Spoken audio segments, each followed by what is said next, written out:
Hello everyone, this is Kevin from MBT. In this session, we're going to have a simulation on lithium-ion 21700 battery cell. As you can see, this is a cylindrical battery that consists of three different parts. The first part is the anode or negative tab. The middle part is the active zone or the jelly roll that consists of several rolls of different types of materials like lithium oxides, separator, and graphite. And the last one is the cathode or the positive tab. As you can see on the right side, it has a diameter of 21 millimeters and a height of 70 millimeters, and that's why it's called 21700. Here you can see different properties of different materials that we're going to use in the simulation. And among the most important properties are the density, specific heat, thermal conductivity. That for the active zone, we're going to use a cylindrical orthotropic definition for thermal conductivity. And for other two materials, as the thermal conductivity is constant in every direction, we're going to use a single value. And the last property is the electrical conductivity. On the right side, you can see the geometric properties of the battery cell. The diameter is 21. The height of the active component is 64 millimeters. The height of the cathode is 5. The diameter of the inner hole which the jelly roll is formed is 2.3 millimeters. The height of the anode is 1 millimeter. The nominal capacity of the cell is 4.95 amp hour, and the reference capacity that the experiments are conducted in order to define different parameters for the MSMD battery model is 4.9 amp hour. So now let's go to the ANSYS software and start the simulation. So now here we are in the ANSYS software. Now we're going to drag and drop the fluent solver. I'm going to name it as 21700 single cell. So we save the project. Okay. Now for the geometry creation, we're going to use the design modeler.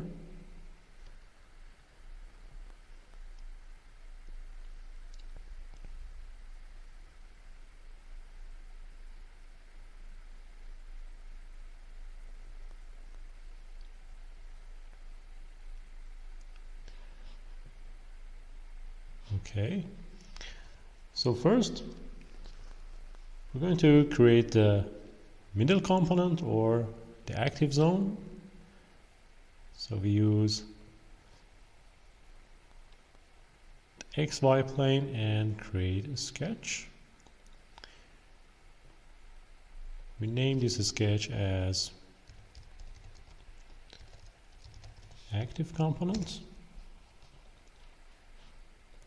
Go to sketching and zoom in to reach a good region. Now we use a circle to create a sketch. We give it a diameter of 21 millimeters. So this is it. Now we should use extrude to create the active components. So we apply. For the active component, make sure that you use add material for the operation. The direction would be normal and the height would be 64 millimeters.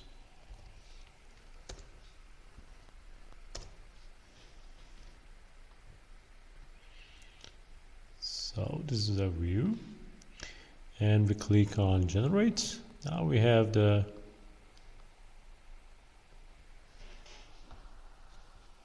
active component ready, but it needs the inner hole, so we're going to use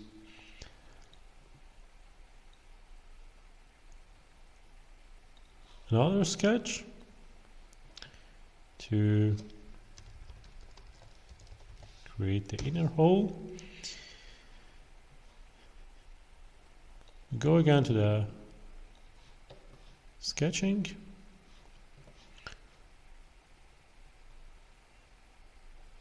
We use another circle. You can also do it by only one sketch, as defining the two circles at the same sketch, but here we did it with two sketches. There will be no difference.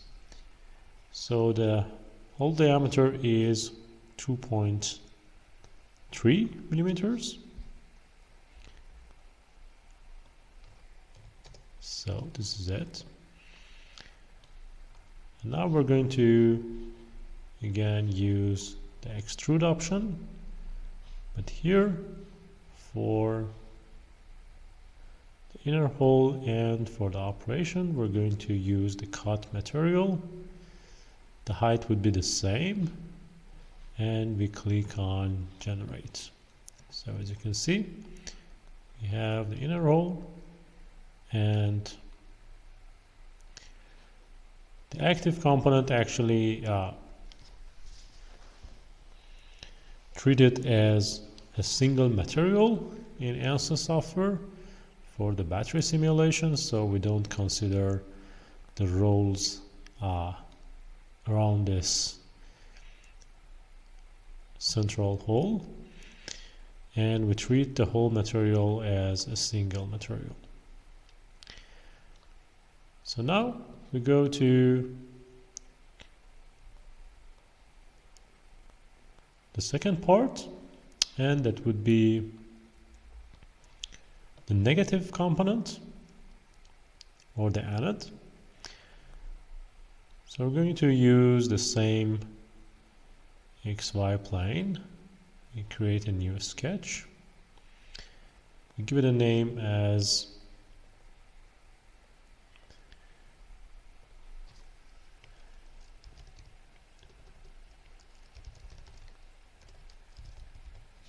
anode component. Go to sketching,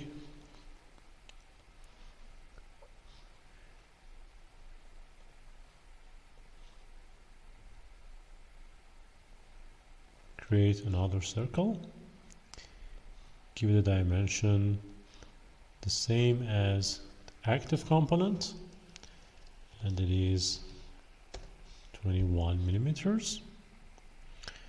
As you can see, it's on the bottom of the jelly roll. So for modeling, we're going to use the extrude option, select the anode component. Remember that for the active component we use the operation of add material, but for the negative and positive tabs, or the anode and the cathode, we should use the operation of add frozen, because the chemical reactions are only defined in the active zone or the jelly roll, and the tabs are not considered for chemical reactions, and those are only for conducting and for the current flow in the circuit. So we use the add frozen operation, and as this is the anode, it had a height value of 1 millimeter, but as you can see, we should change the direction as reversed. And now we can click on generate and have the anode component ready. I'm going to hide this sketch. So now we have the jelly roll and the negative component. The last part would be the cathode or the positive component, and for that we need to define a plane on top of the jelly roll.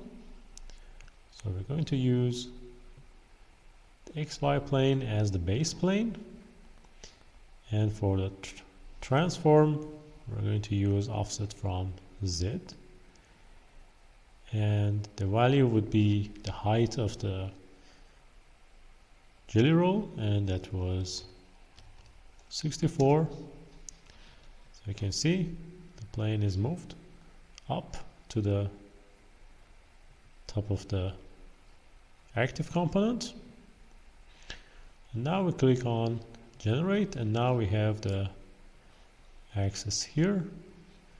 So on the plane we're going to create a new sketch for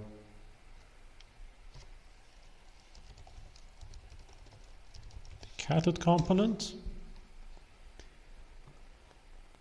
and then we go to sketching,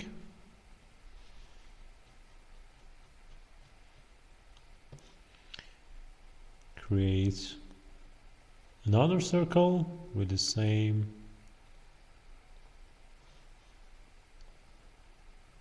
diameter, and that was 21. So now we're ready to extrude this.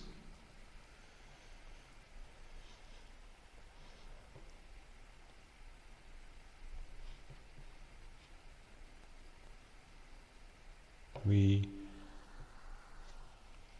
select the cathode component sketch as the geometry. For the operation, make sure to choose the add frozen.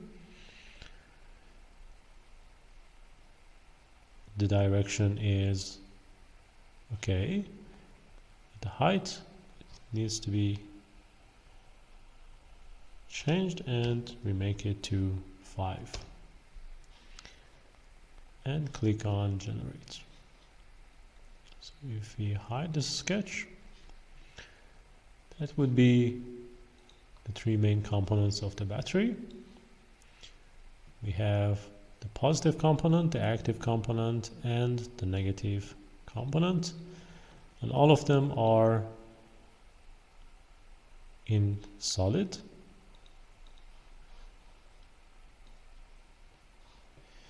And the last thing we need to do is that we have now 3 different parts. For the whole cell to be treated as a single cell battery, we need to select all these parts and form a new part. So now the cell would be treated as a one object. So this was all for the geometry creation in Design Modeler, and now we're ready to move forward and go to the meshing module and generate the mesh for this battery. So now we go to the meshing module and start generating the mesh.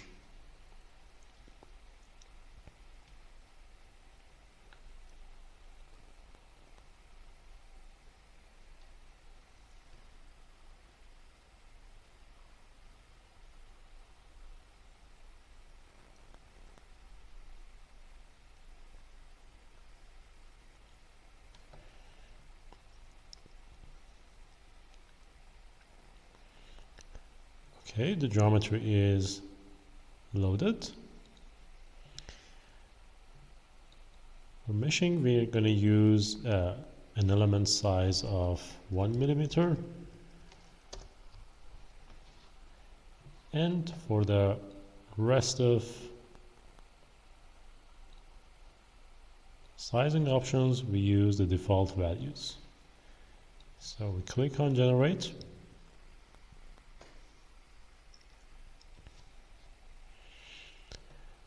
Okay, as you can see, we have a structured mesh for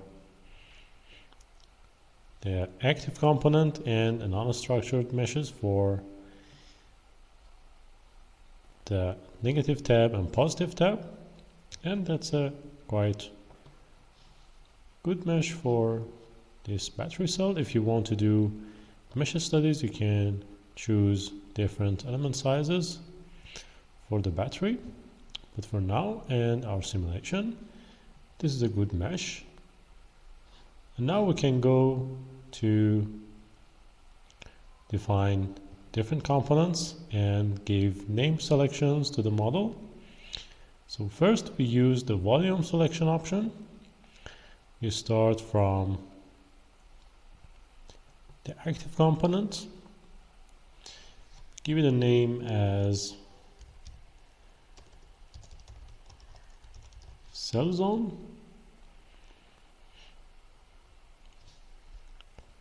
Then we select the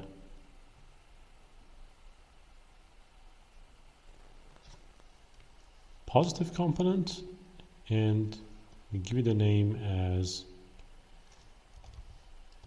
tab P zone.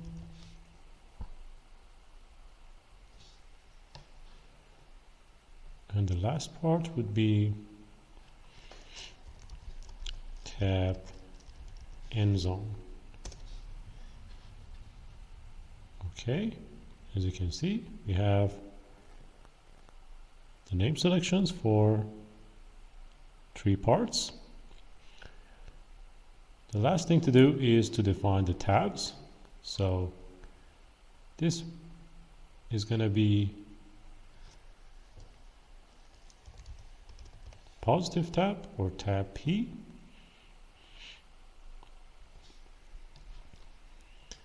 And this is going to be tab N or negative tab. So positive tab and negative tab. We save the project.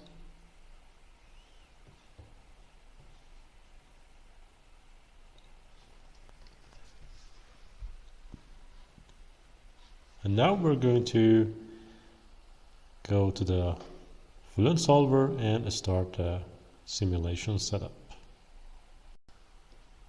So now you start the setup by launching the Fluent solver. We're going to use the double precision for higher accuracy and start the solver.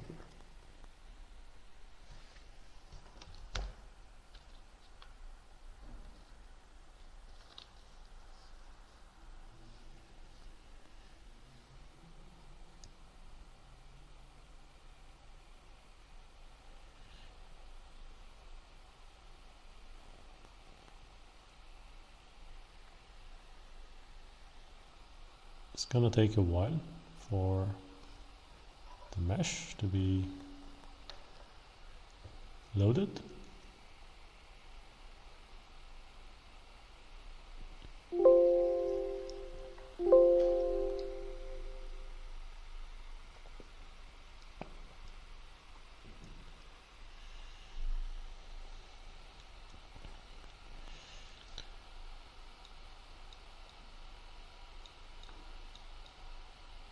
Okay, as you can see, the mesh is loaded. Before starting the simulation setup, we perform the mesh check. So the minimum volume is positive and everything is okay. For the time we use a transient simulation, And from the physics tab, we're gonna enable the energy equation so we can capture the temperature increase inside the battery. Then we go to models, and for the models we're going to enable the battery model.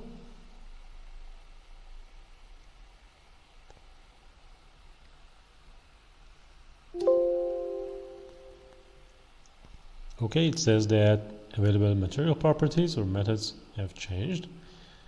Please confirm these values. Click on OK. And now, for the solution method, we're going to use the MSMD battery model. For the e-chemistry models, we use the NTGK empirical model.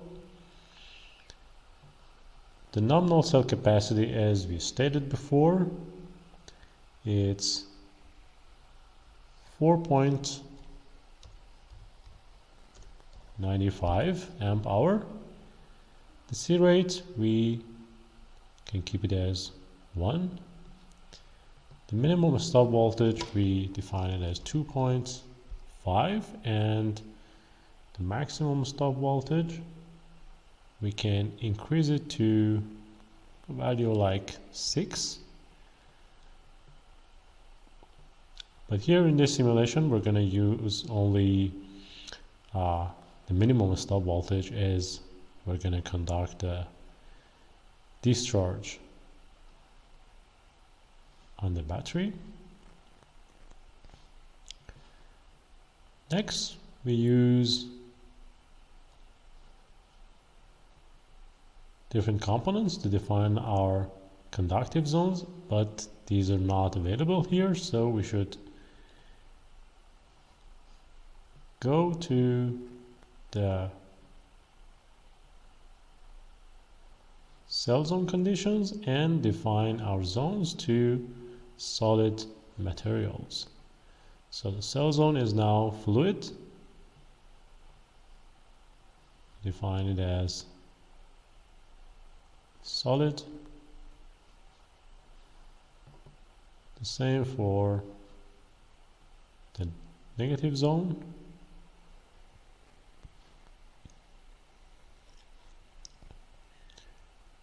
And the same for the cathode. Here we don't mind the material type here, because at the next step before defining, after defining the MSMD battery model, we're going to define the materials and assign these materials to each zone. So for now, that's enough. We go back to the battery model, and now you can see that the components are available here. So for the active component, we have the cell zone, and for the passive components, we have the negative zone and the positive zone. For the electric contacts, you only need to define the negative tab, which is tab N, and positive tab, which is tab P. Before going on, we should print the battery system connection info, and we have the message here at the end of the battery connection info, and we can see that the battery model is okay in terms of definition of different components.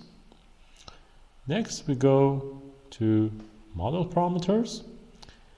Here for the initial depth of discharge, we use a 0 value,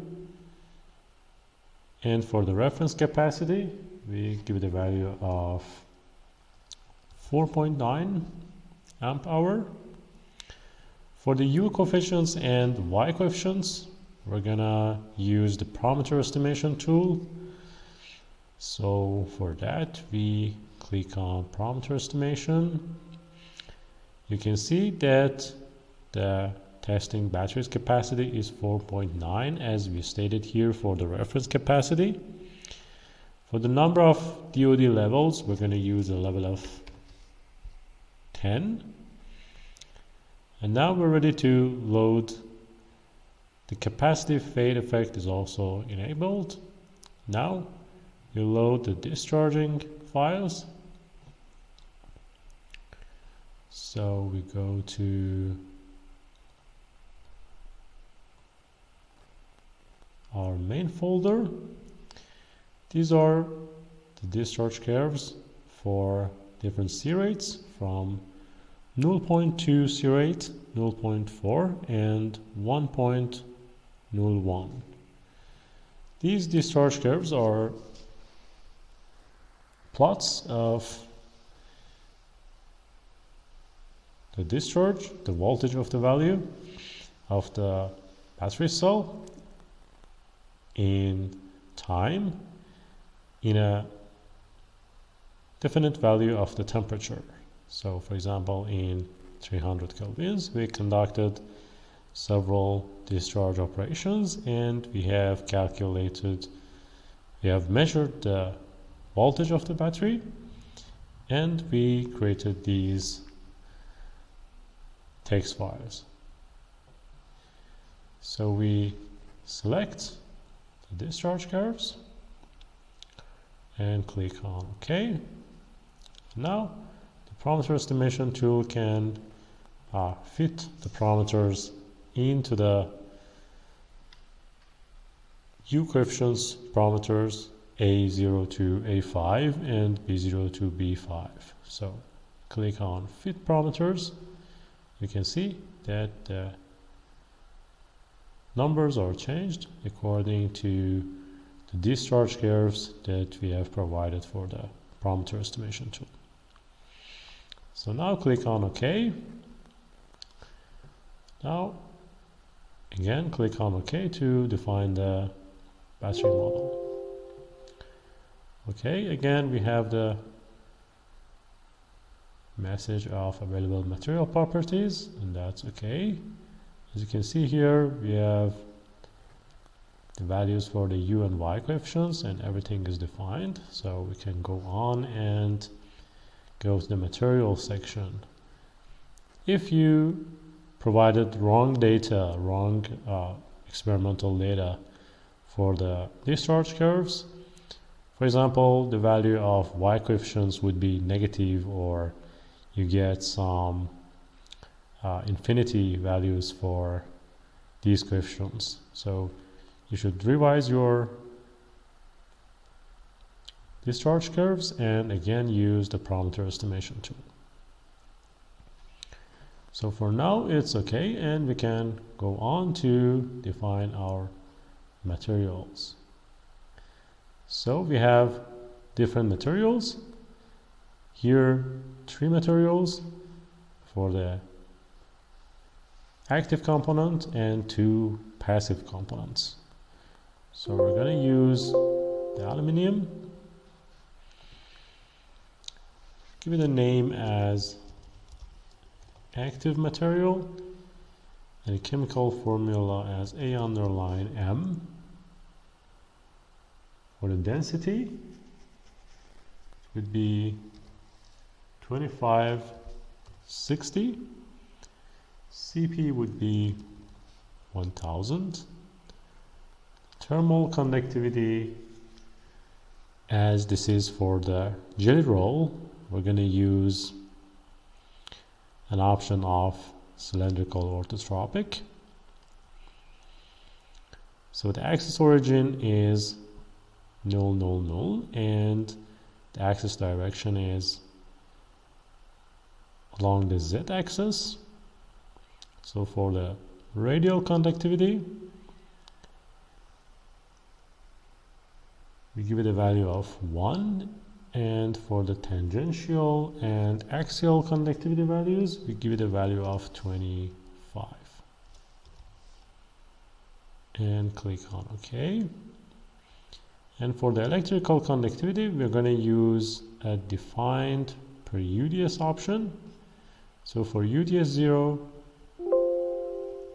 we give the value of 1.19 e to the power of 6, and for UDS1 we give it a value of 9.83 e to the power of 5, and click on OK. So it says change or create mixture and overwrite aluminum, and we say no. So now we have the active material ready. Here again you can see that the jelly roll or the active component is along the z-axis, and that's why we used the direction axis of z for defining the thermal conductivity as a cylindrical orthotropic option.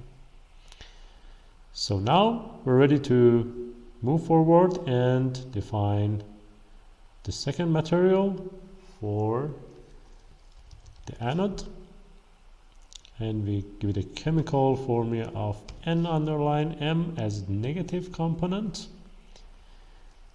Density would be 8030, CP would be 502.48. Thermal conductivity we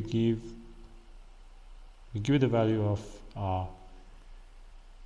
16.27, a constant value in every direction. And for the electrical conductivity we give it a value of 8.33 e to the power of 6. Select no again. Now we have the anode material ready. Now we use it for the cathode material. Give it a formula as C_M. The density would be 2719. CP would be 871. The thermal conductivity would be 202.4, and the electrical conductivity would be 3.541 e to the power of 7. And that's for the last material.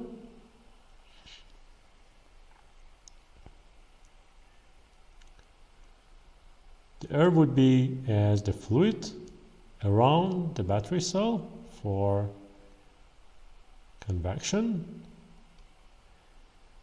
And now we're ready to go to the cell zone conditions and assign the materials to different cell zones. So these are the cell zones we have. That previously we changed the type from fluid to solid to have them in the MSMD battery panel. So for the cell zone, we select the active material. For the negative zone, we select the anode material.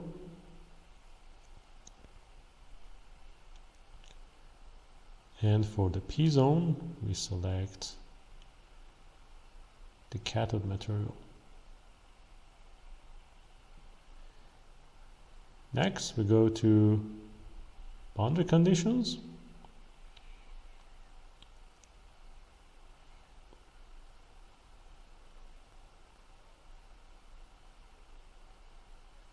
We only need to define the thermal boundary conditions. So the thermal conditions, we use a mixed heat transfer of convection and radiation. So the heat transfer coefficient would be 5.3.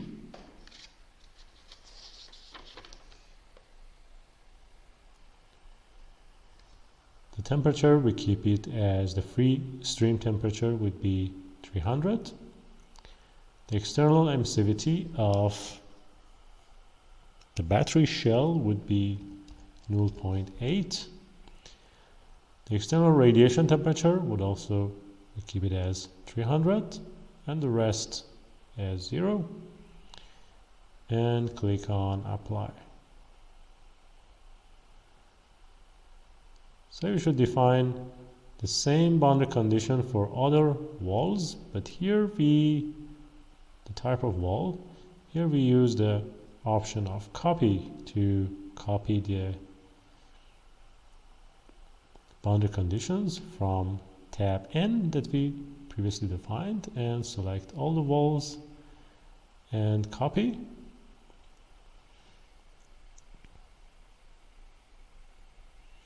So for example, if you go to tab P and check the boundary condition, we should see the mixed option of heat transfer.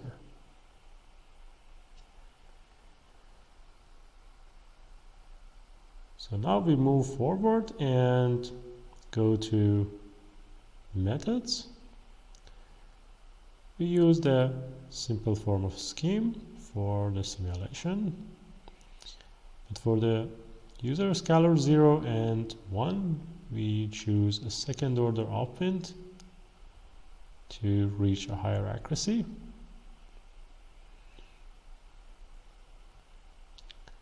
From monitors we create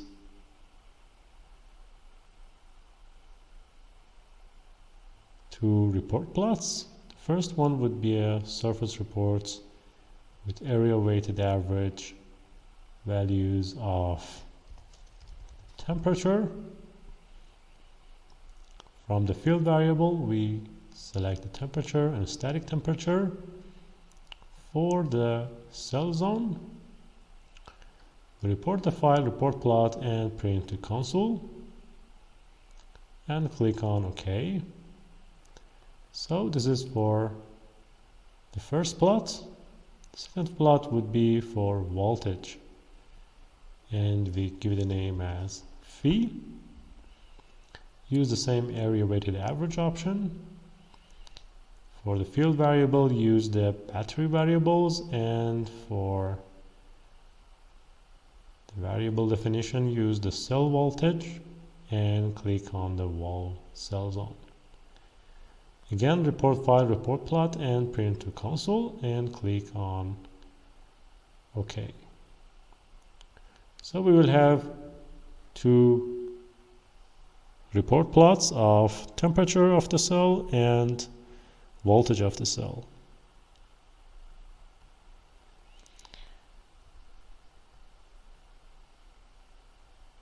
So now we're ready to go to initialization. We're going to use a standard initialization form, and with a temperature of 300, as the free stream temperature was also 300, so we can keep that as initial value, and click on initialize. So initialization is done. We go to run calculation. We check the case for any recommendation. We have no recommendation from ANSYS, and that's a good point. For the number of time steps, we use 80 time steps of size 50 seconds for each. For the reporting interval, we give the value of 5, and for maximum iterations per time step, we give the value of 10, and that's fairly enough for this simulation. And click on calculate.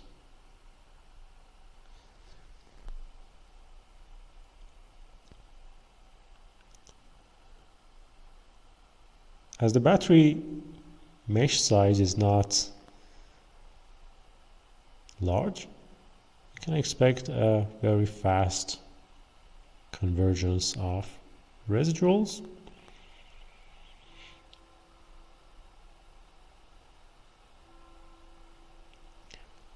So here you can see that the residuals for continuity, and x, y, and z velocities are 0 because we have no fluid motion. We could also disable the equations for flow for faster convergence, but here that doesn't affect the simulation and we can keep them. So we can see after the first time step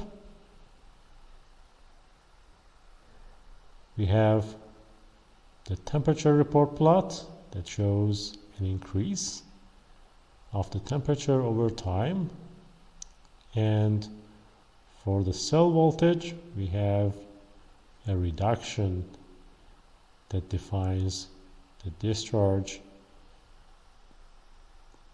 behavior of the battery.